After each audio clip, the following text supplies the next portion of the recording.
in small companies. I'm Arlene Modesti-Knowles, Career and Diversity Programs Administrator at APS, and I'll be your host for today's broadcast. Thank you all so much for joining us. APS webinars are brought to you as a service of the American Physical Society, connecting you with expertise of individuals who can offer insight into physics careers, educational programs, and professional development for students, working physicists, and educators. Today's presentation features Dr. Peter Stoltz. Peter and I will be having a conversation about his experiences in transitioning from postgraduate work at national laboratories to his current career at TechX Corporation. After the interview portion of the broadcast, the remainder of the program will belong to you for our question and answer session. Because of the number of people attending this webinar, we are only accepting text questions. So if you would like to ask a question, please type it into the questions panel located on the right side of your screen. I also want to remind our listeners that you can continue to submit questions through the questions panel during the webinar, and we'll answer all of your questions at the end. We will do our best to cover all of the questions that you submit, but we want to apologize if we're unable to cover everything. Finally, a link to the recording of today's presentation will be emailed to you after today's event. We encourage you to complete the survey upon exiting so that APS webinars can improve its ability to provide you with these valuable services. And so with that, let's get started. Peter Stoltz received a bachelor's degree in physics from the University of California, Berkeley in 1989 and the master's degree and PhD in physics from the University of Colorado in 1996. He has worked at Princeton Plasma Physics Laboratory as a postdoctoral research scientist developing new algorithms for beam transport codes. He has also worked at Sandia National Labs as a postdoctoral research scientist developing magnetohydrodynamic simulation codes for Z-pinch X-ray sources. Dr. Stoltz came to TechX Corporation in 2000, where he has led the beam modeling effort, working on problems such as ion wall interactions, the electron cloud effect, kinetic effects in gas discharges, and integrating multi-language simulation tools. In 2004, Dr. Stoltz was promoted to Vice President at TechX. And welcome, Peter Stoltz. Hello, everyone.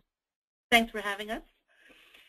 So let's start at the beginning. When was the first time that you were exposed to physics? Well, I guess the first actual physics class I had was probably in high school. That's probably pretty common, I guess. But I did have a really great high school physics teacher, and that made a big difference to me. I remember that he just really made physics practical and everyday, and we did experiments, and he would make it very intuitive, and I really did love it right away. And did you decide right after high school that you wanted to major in physics, or did you? Definitely not, no.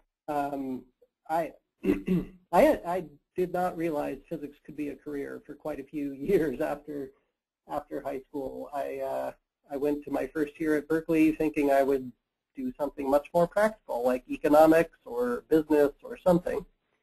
But yeah, it took me a long time to realize that you can make a career out of being a physicist. And when did that happen, and what was the catalyst for that? Well, that's a good question. I haven't really thought about that in a while, but you know, I do remember after my sophomore year, just straight up asking one of my professors if they had a summer job for me. So I guess, I don't know, I was 19 or 20 years old. And yeah, this professor said, sure, come on by my lab, and that's when I realized, well, I guess you can make money at this gig. And was there an aha moment when you said, okay, this is for me, or? Yeah, I don't know if I don't think it was a specific moment, but I do definitely remember, you know, probably freshman or sophomore year, taking 5 or 6 classes, whatever you take as an undergrad, and just thinking to myself, you know, the only class I really like out of these is my physics class. So Yeah, it was pretty clear, I'd say around my sophomore, junior year, that I was really enjoying the physics and trying to stay awake through my economics class. And did you know what you wanted to do with the physics degree? Oh, no, definitely not. I really had no idea. I think I defaulted to graduate school because I had no idea what to do with a physics degree. Literally no idea what to do. And so you went on to graduate school. What does that say about the counselors at Berkeley, that I had no idea what to do with my degree? Well, actually, I think that's a pretty common. I think they weren't doing their job somehow. Phenomenon. So you went on to graduate school? Yes, by default, I did. By default. And what was your concentration, your area of concentration? Actually, that's a little bit of an interesting story, because I showed up at the University of Colorado and was actually much more interested in computers than particular kinds of physics. So I showed up and just asked the chair of the department. I said, what professor is doing computer-related physics? And they pointed me towards John Carey, who became my advisor. But I had no idea what John did, what kind of physics he did. I just knew he was interested in computers too. So I kind of picked my area of physics based on the fact that there was a strong computational component to the research at the University of Colorado. And so when you began your studies in your graduate studies and you were doing computational, did you have an idea of what you would eventually do with that? Well, I bet not unlike a lot of people, I thought I would become a professor. Some of that probably was just, I thought that was the only career you could have as a physicist. Right. I was not aware of other career choices. Again, where were my career counselors, Arlene? Well, I think a lot of physics students think that that's what they want to be, a faculty member, and do academic research. So. Yeah, I mean, I truly, I would say up to probably my fourth year of graduate school, I truly did not know that there was another career option besides trying to become a professor at some university somewhere. And, so, yeah, and how did I was definitely still focused on an academic track at that point. And how did that change? When did that change? Oh, when did that change? Well, or when did you learn that there was another? Well, okay. So as I was finishing up my graduate work at University of Colorado, you know, I still was operating under the assumption that I would get a faculty job somewhere. But I knew that to compete for the really good faculty jobs, I had to do a postdoc. And so I took my first postdoc with Princeton Plasma Physics Lab, as still thinking in the back of my mind that, yeah, I'll probably go back and become an academic at some point. Right, right. Well, here's a fun fact, actually. The private sector is actually the largest employment base of physics PhDs and has been since 1971. Sure, in retrospect now, you know, 20 years later, I completely believe that, yeah. Absolutely. All right, so after you got your PhD, you went on to a postdoc. Mm-hmm. Yep, I took a postdoc, and you know, one interesting thing about that is, this is probably fairly common as well, but it was entirely my advisor's connections that got me that first postdoc. Without an advisor that was out there advocating for me and looking for jobs for me, I don't know that I would have gotten that postdoc. In fact, I'm pretty sure I would not have gotten that postdoc. So I was lucky that I had an advisor that was looking out for my career and was, you know, really interested in helping me get a job. So. Right, right. And that's definitely a plus. Oh, it's huge. It's really huge. I can't stress enough that, if you're in graduate school, look for an advisor whose students are getting jobs, Right. Who's interested in helping you get a job. Sure. And for those who don't have an advisor who's interested in getting jobs, networking is another really good thing to do at the meetings and things like that. So I'll tell a little story about that since you brought it up.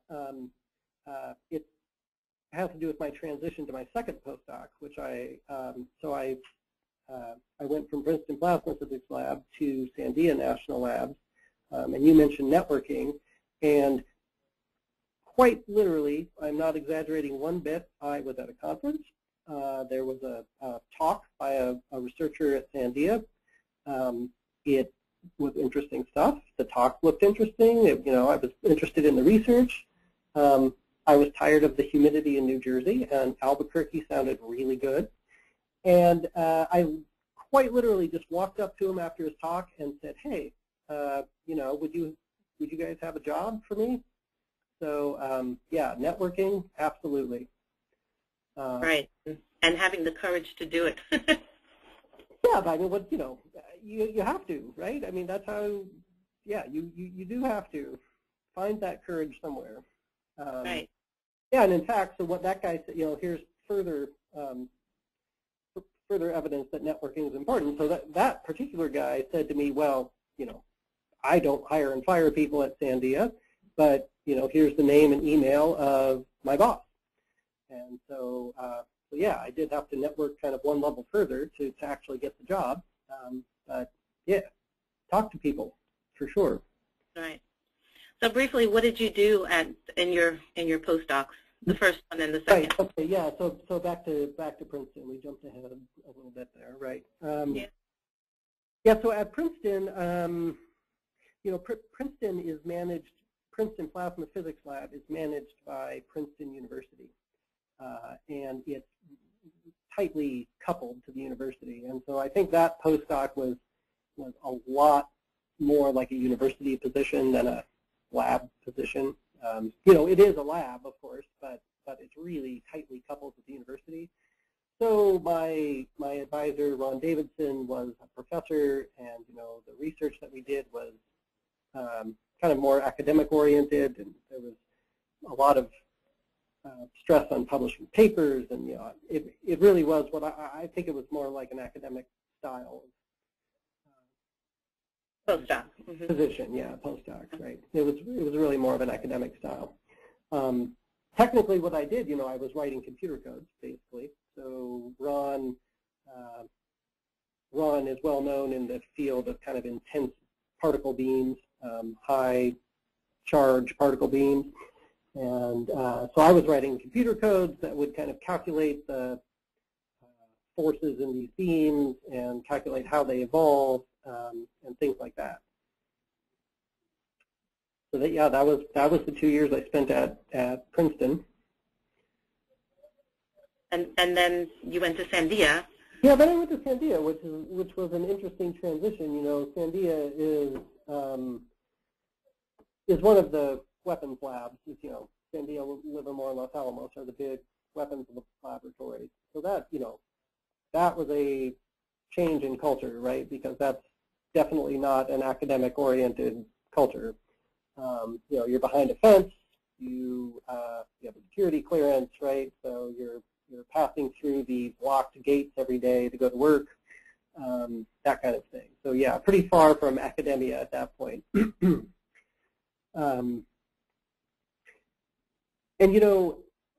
I think at the time I had a few misgivings about going into weapons research at a weapons lab like that. Right. But a friend of mine, another physicist friend of mine, said to me, she said that if people like me that do have a few misgivings about going into weapons research, if we're not doing it, then the only people left doing it are the people that are really into weapons research. I mean, her point was that, it's good to have a little bit of balance there. So she convinced me to take take my job at Sandia and feel good about it. And in fact, it was great. So I really enjoyed my time at Sandia a lot. Good. So with these two experiences behind you, how did you end up in industry? Oh, right. Yeah, so I'll tell you a little bit about what I didn't like at Sandia and why I decided to leave after 2 years. You know, it was a little, to me, it was a little bit too big. I felt like I didn't know, so, you know, my boss would say, hey, work on this, and so I would work on that, and I didn't really understand how it connected to kind of the bigger operation of the lab. I didn't understand how it was connecting to the bigger mission of the lab for the Department of Energy. You know, I felt kind of removed 1 or 2 or even 3 layers from kind of the decisions about how the lab was operating, you know. Mm-hmm. I felt like a very small cog in a much bigger machine. Right. And, yeah, and you know, after a while, I just I wanted to kind of reverse that and feel like I kind of understood all the ways my work was operating. I didn't really I wanted to understand why we were doing what we were doing and where the money was coming from and, you know, what we were going to do next and all the right. So so I made a decision to look for a smaller company to work for. And how did you go about that? Boy, that is a really, really good question. The answer is going to be disappointing. Newspaper? Yeah, no, it's far more disappointing than that, I'm afraid. So it was back to my grad school advisor. So my grad school advisor, in the 4 years after I had left and worked at Princeton and Sandia, he had started this small company. And so I, you know, when I was looking around for a new position from Sandia, I was like, well, might as well call my old advisor. So what's the lesson learned there? I guess the lesson learned is don't burn any bridges. Yeah, absolutely. Because 4 years later, you never know who you're going to want to call. Yeah, but so what, you know, how would I have gone about finding that job if I hadn't had that personal contact? That's a good question. Well, I think that's kind of the point that people definitely need to network, and as you say, not burn any bridges. Yeah, definitely not. and talk to people when it's time or they feel it's time to make a transition. Right. Yeah. So what, did you end up at TechX then? Yeah, that's right. So, right. So, another interesting story about leaving Sandia is, so I had a postdoctoral position there, and you know, everyone, of course, wanted to convert those postdoc positions to staff positions, which were much more stable and permanent and a little higher paying. And my manager there at Sandia, he would tell me, oh, there's not a staff position open, you know, there's not a staff position right now, there's nothing we can do, you have to stay a postdoc. But when I told him that I had found a new job and was quitting to go take this new job, strangely a staff position suddenly appeared at Sandia. So the next day or a few days later, you know, he did come into my office at Sandia and say, hey, you know, here's an offer for a permanent position here at Sandia. Are you interested? And I guess the lesson learned there is, you know, looking around and trying to advance your career can help you in ways that you're not even, you know, that are not even obvious to you, right? I mean, you may benefit at your current job by just trying to improve your career at a different place. So, right, right. Always helps to be looking around for ways to improve your career. Yep, absolutely. So, what kind of company is TechX, and what service or product does it provide? Right. So, so going back to the beginning of that story with my advisor, when I came to Colorado, and I said, you know, I'm really interested in computers. Who should I pick as an advisor. So my my advisor, John Kerry, had decided that he could, there was a niche for making kind of commercial grade simulation software. So at universities and labs, a lot of researchers are writing computer codes to do any kind of modeling that you can think of. But typically those codes are not commercial ready. If you hand that code to another person, well, they don't know how to operate it. There's no written manual. There's no way to install it on your computer, all these things, right? All these things that you expect from kind of Microsoft Office or some commercial piece of software. Right. So Professor Carey, my advisor, decided that, you know, he could make there was a niche there. He could make a company out of taking research level software and kind of productizing it and getting it ready for sale as real commercial grade software.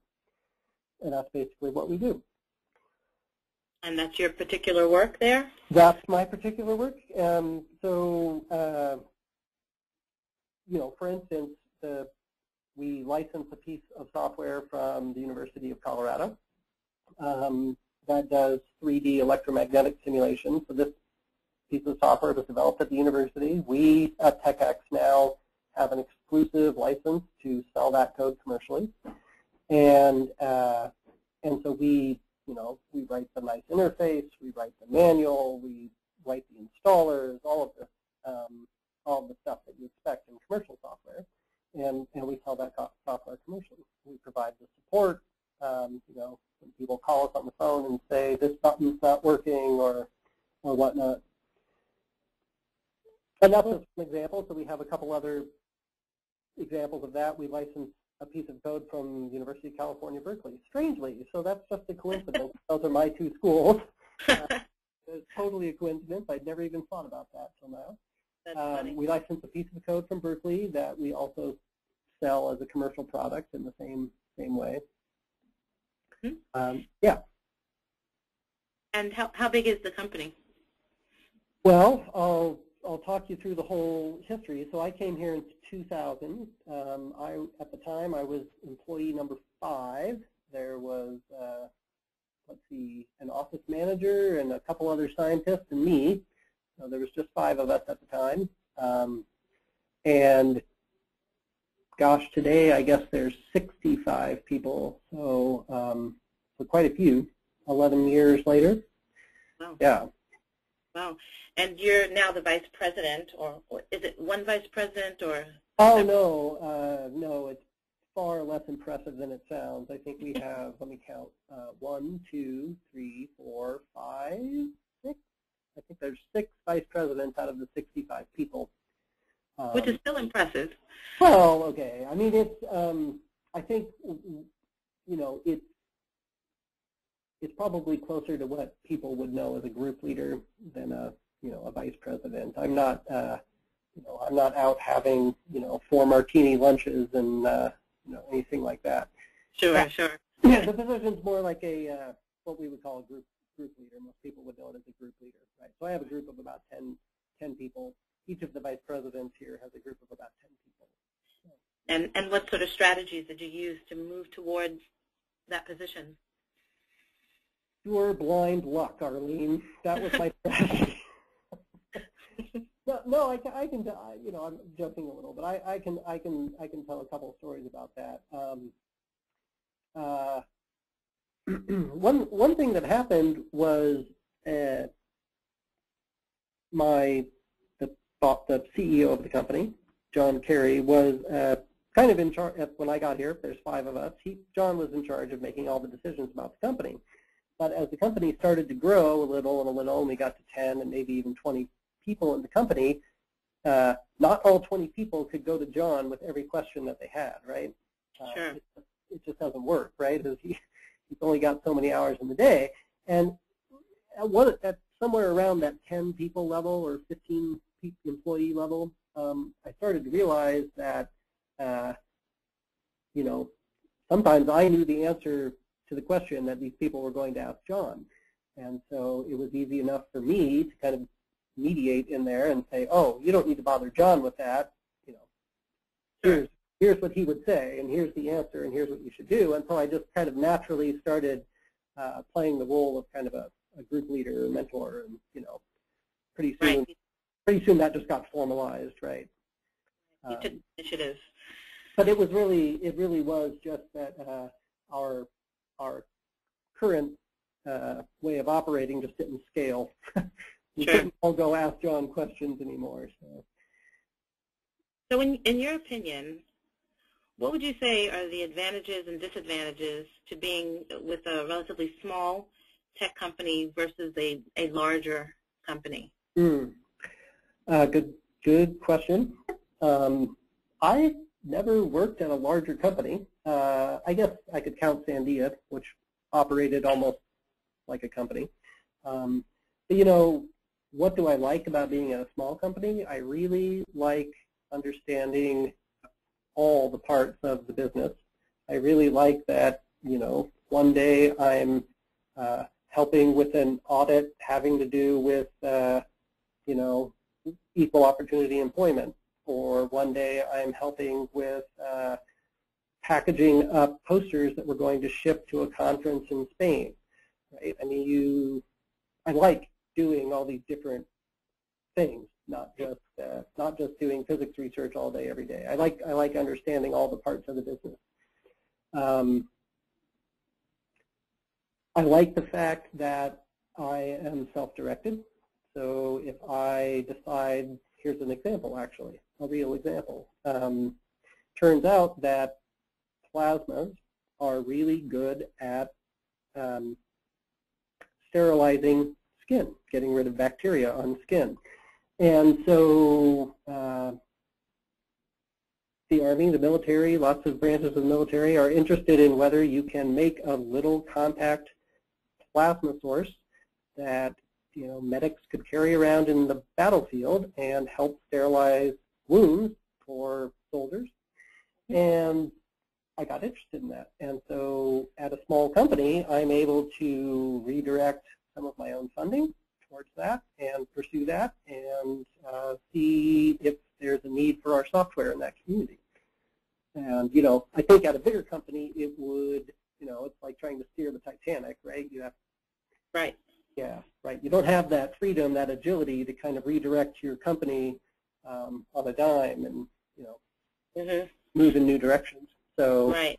That's something I really like about smaller companies is the agility, and I like, kind of understanding the whole company and how it operates. What are some of the disadvantages? The disadvantages, of course, are you're always scrambling for money. A small company doesn't have a big backlog of contracts like a big company. We don't have a huge constant revenue stream, so we're always scrambling. We're always writing proposals. We're always at conferences trying to sell our software. So you're definitely you have to look out for your own self at a small company. Right. Yeah. Right. Well, it definitely sounds like there's some really good advantages to being in a small company where you can be more self-directed and have the freedom to sort of pursue your interests. Yeah, and I never would have thought that I liked kind of the business operation aspect, how to structure the overhead, how much to put into an accounting budget, how much to put into a human resource budget. Never thought I would like that, but turns out I do. So yeah, there's lots of advantages of a small company. And that brings me to a question, which is, so if somebody's interested, if a physicist is interested in going into industry or a small company like that, what kind of skills should they cultivate, and how should they cultivate them? Yeah, that's I'm not sure I have a great answer to that. If I did, I should write a self-help book, shouldn't I? Yeah. I mean, you mentioned, things like overhead and yeah, I mean, that's one thing is, for sure, one piece of advice would be open to whatever you can do to help the company, right? It may be that they need someone to look over this spreadsheet that has a budget on it for, all the conferences that you're planning to attend that year, and does this budget fit within the company as a whole? And yeah, it's not physics, it's not what you got your PhD to do, but it's what the company needs that day, and be willing to do that. That's one piece of advice for sure. Would you recommend taking accounting classes, or? I actually thought about that. I really have thought about that. I never have done it. I never have actually gone and taken an accounting class, but it sure would not hurt. At least know what accounts receivable and accounts payable, what the difference is. Right. Yeah, but that's not so far-fetched to suggest maybe take an accounting class, right? I have indeed thought about that. Would you recommend some business training, or? Well, I don't know, only because I've never had business training. So honestly, I can't answer that. I don't know. Hey, if I had taken a business class, would I be better at what I'm doing right now? I don't know. So how did you cultivate the skills that obviously you on need? The job? And I'm not sure that I'm that great at it. Maybe it would be a lot easier if I had some business training. I just don't know. But really, I have learned it on the job, absolutely. So, yeah. Well, somebody who's in graduate school now, or even an undergraduate, who has the opportunity to maybe augment their education with some other types of classes, would you make any recommendations there?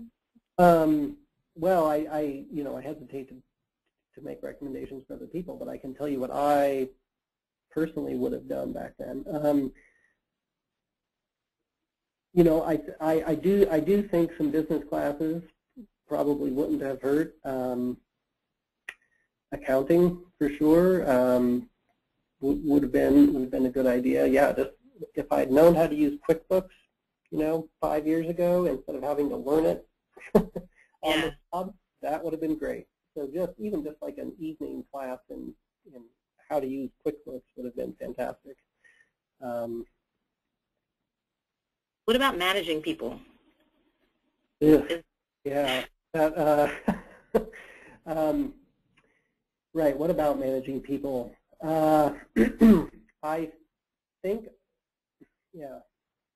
I'm not sure what to say. I mean, I kind of feel my way through that process. I've never read a book on management, although my boss, John Carey, does read those management books a lot, and he passes on some of what he learns reading them. But I've never actually sat down to read one. Well, it sounds like he's a good mentor for you. Yeah, right. Yeah, I'm lucky in that way. But I think I've never, at Sandia and at TechX, I think in both cases, if you're willing to manage people, they will be glad, right? Your employer will be glad, because that's a rare skill in a technical person, right? Finding someone that's good at technical things like physics or engineering, and that also is willing to manage people, that's a good combination of skills. Not many people want to do that. Right. In fact, there's some days I don't want to do that, Arlene. Well, today, at least for this moment, you don't have to. Yes, right. I got my shot, in fact, so it's great. So as a physicist with a lot of training in computer modeling, what advice would you give to other physicists seeking employment in tech companies who seem to be hiring computer scientists? So the physics students would be sort of competing with computer science students. That is a great question, because we hire both here. We hire both computer scientists and physicists, and there's definitely competition and friction between the two at our company. So that's a great question. So what advice would I give to the physicists? You know, probably it is worth taking a formal class from the CS department, maybe in grad school, if that's not too late for that. I think I would have benefited from that to understand a little more about the computer science aspects of writing computer programs. You know,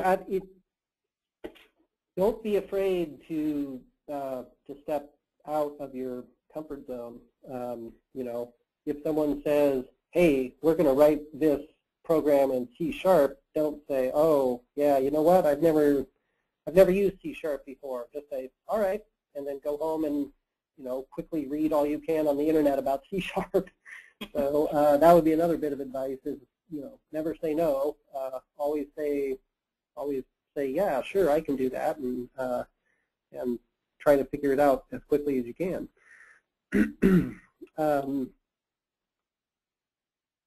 How do you think a physics student could market themselves better to a tech company? You know, yeah, that's a great question. We're a little bit weird as a tech company because we're actually mostly physicists. But you know, if you're thinking about more like, hey, people programming, you know, writing apps for iPhones, right? How, you know, again, one thing I would say is just be totally open to trying whatever that company needs, right? They may say, "Oh, you know, we need someone to write the installer so that it installs right on the iPhone when you download it." And just say, "Sure, I can do that," you know. Yeah, and just don't never limit yourself to kind of what you've done in the past or what you know how to do right then. Just, you know, have confidence in yourself that you can figure out whatever it is they need you to figure out. So that would be one piece of advice for sure. And, you know, maybe point out to prospective employers that training in physics is the best training in problem solving that there is. So, you know, you as a physicist, you're trained to solve problems, and, you know, you can put that to work in any field. Okay, great. Well, this is going to conclude the interview portion of our broadcast, and now the floor is open for questions. So I'm going to start opening up and just sort of asking you questions that may go back to your education or just be advice. Yep. So let's see. We have quite a few. Someone had mentioned that they're doing their PhD in the Netherlands, and they say if you want to switch to a company, you have to do it right after the PhD without doing the postdoc. And in any case, before you're 30 years old, I'm not sure. Okay. What is your opinion about this? So could you get? That's not true at our company. We hire people with we've hired people straight out of grad school. I have personally hired people with a few years of postdoc experience. We've hired one very senior person who came here from Sandia National Labs. So yeah, we've kind of hired at all levels. I don't see the same restriction as that person sees in the Netherlands. Right. So the answer is that it varies, and it doesn't. At our company, yeah, right. That's right. You can transition to industry at various points in your career, at least for our company. Yeah. Someone's asking about how to network, and they want to know how to network in order to get into a new environment while switching from an academic career to a company. Mm-hmm. Well, I can. Some real practical advice if you have it. Right. Yeah. Well. Okay. So here's some practical advice. So when let's count Sandia more as an industry job than an academic job. And so how did I transition from Princeton to Sandia? I was at a conference and I saw an interesting talk, and I, you know, just went straight up to the guy after his talk and said, "Hey, I thought that was really interesting. you were doing X, Y, and Z. I've done X and Y before, you know. So a piece of practical advice would be go to a conference or workshop that is in the field that you're interested in transitioning to. At least there you'll bump into people that are in the field you want to be in, and you can talk to them. Don't be shy. Right, right. I think that's good advice. It's networking, in my experience, has just been about just talking to people and trying to make connections. Yeah, I mean, I think maybe part of what that person, though, was asking is, you know, how do you do that, right? I mean, I guess we do have, at my company, we have a little bit of a presence on LinkedIn. I am not a huge fan of it, but, you know, that's another place that maybe you could network a little bit. But, yeah, workshops, conferences, for sure. Yep. All right. It says, it seems like you found a company that was pretty tailored to your specific research area, being right. that it was your advisor that so I got lucky. But do you think this is typical? What are your chances? What are the chances of finding work in a field that someone may not have specifically worked in, but it's still physics related? High, really high. I mean, you pointed out the stat, Arlene, right? That private industry is the single largest employer of physicists. Right. And that's true. I mean, it's just amazing how many companies there are, and you know, doing all kinds of things. I mean, one of our biggest customers is the semiconductor wafer processing industry, right? So they make these semiconductors for computers and cell phones in little wafer shapes, and they use plasmas to process those wafers. And so I was in Albany, New York at Semitech, which is one of these consortiums of these semiconductor manufacturer processors. And you know, the guy there told me they cannot hire enough qualified people. They try, and you know, they just, you know, as many, you know, they'll take as many qualified people as can come. So, so yeah, I think the job, you know, plenty of jobs out there, and they're in all kinds of industries. Well, at least we know Semitech is hiring. Semitech is, yeah. You know, and so let me go a little further with that. So, for instance, at Semitech, right, the range of things that they do is incredible, right? So they use scanning electron microscopy to look for defects on these wafers. So if you, in your grad school or postdoc career, learned SEM, there's a job for you. Like I said, they use reactive plasmas to etch away at these wafers.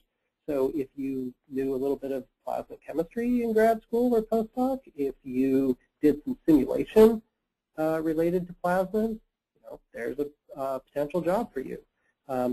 All this stuff happens in high vacuum. If you did any kind of high vacuum work, you know, there's an in for you right there. So would you say they should put those sort of skills up front on the resume? Oh my gosh.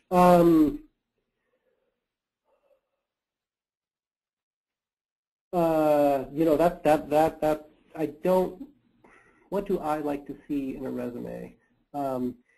Yeah, I would say the most important thing would be to figure out what it is that you know, for instance, Semitech is interested in.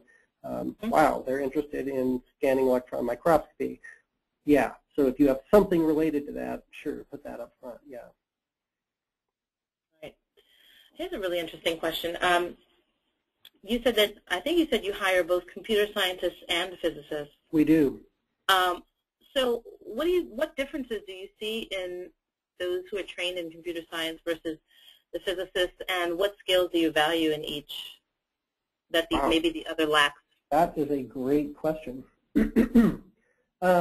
That's a really great question. I thought so too. Yeah, you know, so the computer scientists that we hire, they tend to think about software abstractly. They tend to think about software from an architecture point of view. They tend to know more about hardware. They tend to know more about cache and memory usage, and those the kinds of things you would expect a computer scientist to know. So there's advantage. There's advantage to that for sure in our company. Somebody will be like, hey, when I have more than 10,000 particles in your code, it gets really slow. Why is that? And the computer scientists can say, oh, it's because the cache usage is all messed up, right? And they'll be like, we need this loop to be out here and this loop to be down here, and if you invert the indices here, it'll scroll differently over the, and then you're like, oh yeah, that totally works. Our code's running 4 times faster now. so that kind of thing, typically the computer scientists are very good at. But the physicists tend to be, in my opinion, better at the application side, better at telling Sematech, oh, here, watch what happens when the argon and the chlorine atoms mix, and watch what happens when the 10 eV electrons get injected, and that kind of thing. So on the application side, of course, the physicists tend to be better, I think. So it sounds like there's a place for both. Oh, definitely, yeah. That's why we hire both. For sure. Someone wants to know what the growth potential is at TechX, and what does a typical research scientist do at TechX on a day-to-day basis? Mm-hmm. Good questions. So I think not unlike the rest of the economy, TechX has had 2 pretty lean years the last 2 years. So we grew rapidly during the bubble of the 2000s, from 10 people to 65 people. But yeah, lately we have not grown too much. That's not to say there are not jobs available. We do. It's just that instead of growing, we're typically replacing people as they leave. So there's still jobs available. It's just that we're not really growing at this point. So what does a research scientist do on a day-to-day basis? So there's a couple things. We have a lot, we encourage scientists at TechX to write their own proposals.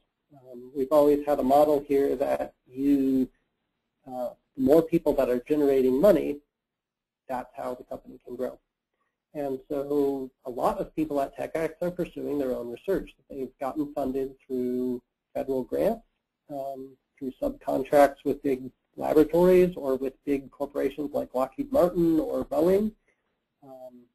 So you can go to these bigger companies or to the labs and say, hey, I'm doing this right now. If I did this one other thing, it would really help you. Do you have any funding that would allow me to do that? Or you can write proposals to the DOE, or you can write proposals to the DOD or to NASA to get your work funded. So a lot of people are pursuing their own research, publishing papers. So a lot of people have what I would consider a more traditionally academic style career here, where they're kind of funding their own research, publishing what they find, that kind of thing. Is that everyone? Yeah, there's another side to that where, we do have a smaller little subsection of people that are almost, that are more on the commercial facing side of the company. So that's the people going out to visit Sematech and saying, here's what our software can do. Are you interested? Almost like a sales or marketing job. So that, there's a range of day-to-day activities. Does that answer the question? I think it does. Okay. And what side are you on? What side am I not on, Arlene? That's really the question. No, it's my job to span kind of all the areas. My little group of 10 people is probably more commercially facing than some of the other groups at TechX. So yeah, a little more towards the commercial facing side. But we still have plenty of just federally funded research in my group as well. Okay. And what advice would you have for students that are entering the job market with a bachelor's degree in physics? Entering the job market with a bachelor's degree. You know, do you hire bachelor's degrees? Absolutely we do. Yep, absolutely. We hire with bachelor's degrees, master's degrees, and PhDs. You know, I guess my advice would be, and I think I've said this numerous times, so I'm sorry if I'm repeating myself, but I think my advice would be, don't feel like you are limited by your past experience. Don't feel like, oh, I can't do plasma modeling because I didn't do that. I didn't take a plasma course as an undergraduate. You know, don't feel that way. Just if there's a job ad in the paper or in Physics Today that says plasma modeling, well, get out a plasma textbook, read the beginning of it, figure out enough of it that you feel confident enough to say, yeah, you know, I can do plasma modeling. Be willing to do whatever you need to do, right? Be broad, be flexible. That's probably my advice. And we do hire people with bachelor's degrees. So. And do they more typically do the modeling, or? Yeah. So the jobs for people with bachelor's degrees would be to collaborate with someone that's funded, you know, someone that's got a research grant that says, hey, you know, right now we've got argon atoms, but you know we don't have xenon. Can you add these 5 things that will make it work with xenon? And you know, then the person with the bachelor's degree would say, sure, yeah, that's no problem, and they would spend the day writing the code that would, you know, modify our code to work with xenon, for example. Right. So you briefly mentioned you would like to see skills listed on a resume. Someone would like to know what other things you look for in a resume that would make it really stand out. Wow, that is a good question.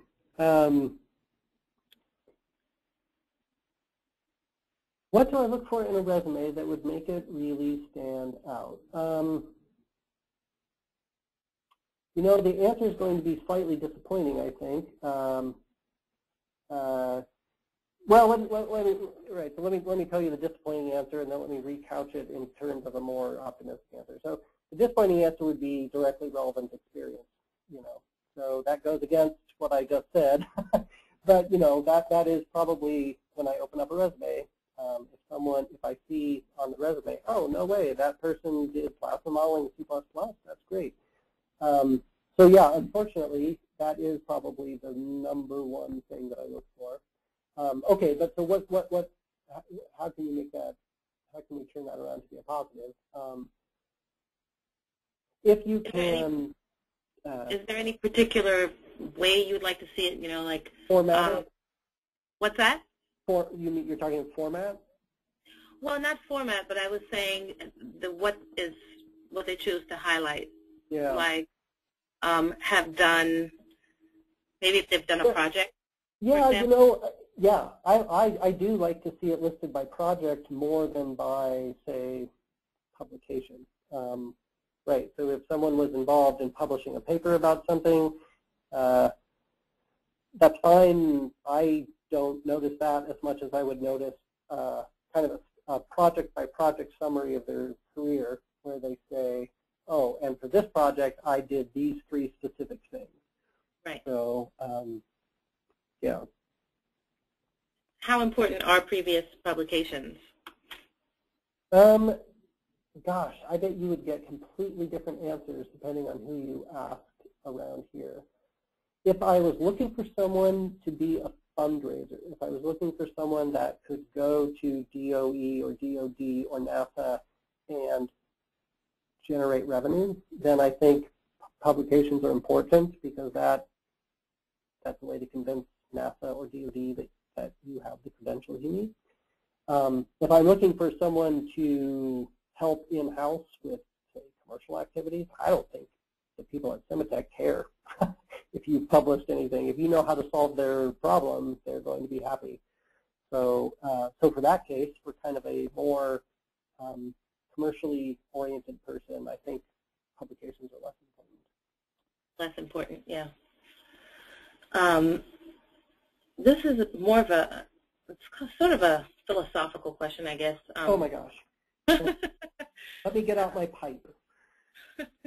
Exactly.